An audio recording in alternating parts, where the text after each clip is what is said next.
circus for my dad, Big Teddy Springfield, the finest man I'll ever know. In all the whole town, the most wonderful spot is behind Sneelog's store in the big vacant lot.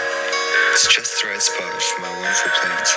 Said Morris McGurk, if I can clean up the cans. Now a fellow like me, said Morris McGurk, could get rid of this junk with half an hour's work. I could yank up those weeds and chop down the dead tree and haul off those old cars. There are just 2 or 3. Then the whole place will be ready, you see. All ready to put up the tents for my circus. I think I'll call it the Circus McGurkus.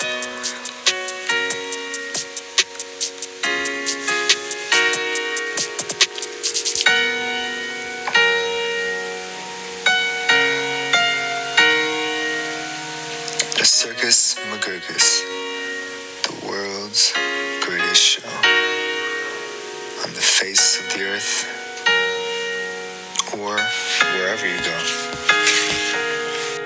The Circus McGurkus, the cream of the cream. The Circus McGurkus, the circus supreme. The Circus McGurkus, colossal, stupendous, astounding, fantastic, terrific, tremendous. I'll bring in my acrobats, jugglers, and clowns from 1,033 faraway towns to the place that you'll see men, ladies and gents, right behind Sneelog's store in the great McGurk tents. And I don't suppose old Mr. Sneelog will mind when he suddenly has a big circus behind. After all, Mr. Sneelog is one of my friends.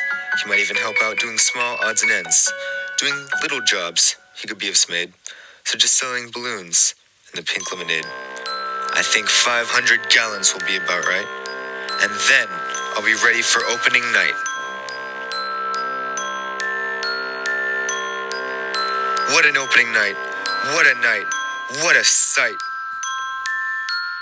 I'll hoist up the curtains, the crowds will crowd in, and my Circus McGurkus will promptly begin.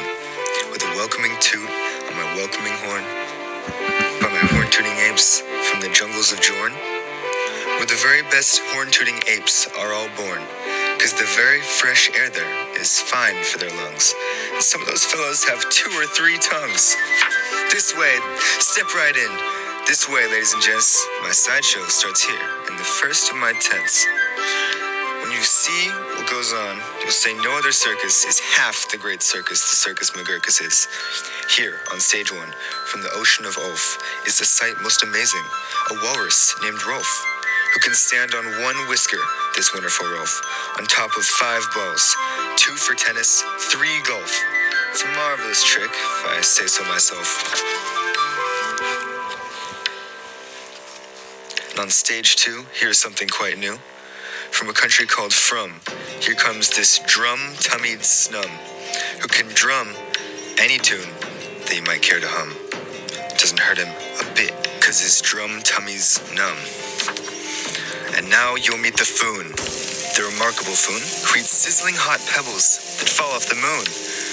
And the reason he likes them red hot, it appears, is he greatly enjoys blowing smoke from his ears.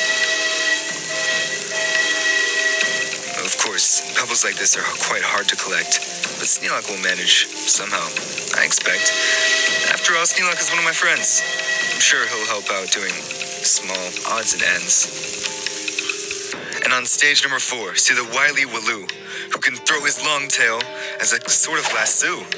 With a flip of the hip, with a tail of this kind, he can capture whoever is standing behind. He can capture old Sneelog. I'm sure he won't mind. And now here's a hoodwink who winks in his wink hood. Without a good hoodwink, a hoodwink can't wink good. And folks, let me tell you, there's only 1 circus with a wink-hooded hoodwinks. The Circus McGurkus.